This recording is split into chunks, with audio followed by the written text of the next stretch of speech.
Sir இப்போ ஒரு சிறார் வந்து குற்றம் செய்கிறாங்க அப்படின்னா அவங்களுக்கு என்ன மாதிரியான தண்டனை கிடைக்கும்? இப்போ பெரியவர்கள் இப்போ 18 வயதுக்கு மேலே இருக்கிறவங்களுக்கு உட்பட்ட தண்டனை அவங்களுக்கும் பொருந்துமா, இல்லை அவங்களுக்கு ஏதாவது தண்டனை விவரங்கள் வேறு ஏதாவது இருக்குங்களா? சின்ன சின்ன திருட்டு வழக்கு, சின்ன சின்ன குற்றங்கள் அப்படின்னு வச்சுக்கோங்களேன். அந்த மாதிரி சின்ன சின்ன குற்றங்கள் வரும்போது அவங்களுக்கு வந்து ரொம்ப குறைவான தண்டனை தான் கிடைக்கும். 3 மாதத்துலேருந்து 6 மாதம் அந்த மாதிரி.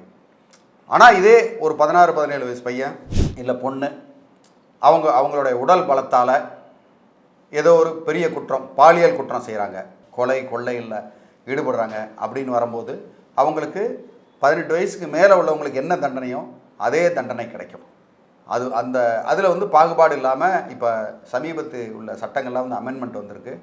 அதனால் இனிமேல் வந்து எந்த இடத்துலையும் இனிமேல் ட்ரக் கடத்தினார் செஞ்சார், அதனால் இவர் சின்ன பையன் தானே அப்படின்லாம் விட்டுற மாட்டாங்க.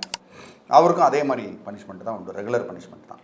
சார் இப்போ போதைப் பொருளில் சிறாரை நிறைய இடங்களில் பயன்படுத்துகிறாங்க அப்படிங்கிறது நம்ம எல்லாத்துக்குமே தெரிஞ்ச விஷயந்தான். நிறைய இடங்களில் வீடியோஸ்குள்ளும் வருது. இப்போ கடந்த மாதம் கூட திருத்தணி ரயில்வே ஸ்டேஷனில் ஒரு ஹிந்திக்காரவங்களை வந்து ஒரு 4 நபர்கள் சேர்ந்து அருவாளால் தலையில் வெட்டணும் அப்படிங்கிறதெல்லாம் நம்ம பார்க்குறோம்.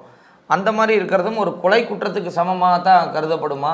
அவங்களுக்கான தண்டனை அப்படிங்கிறது அவங்களுக்கும் ஒரு 5 வருட கடுங்காவல் தண்டனை இதெல்லாம் கிடைக்குமா, இல்லை அவங்களுக்கு ஏதாவது விதிவிலக்கு இருக்குங்களா?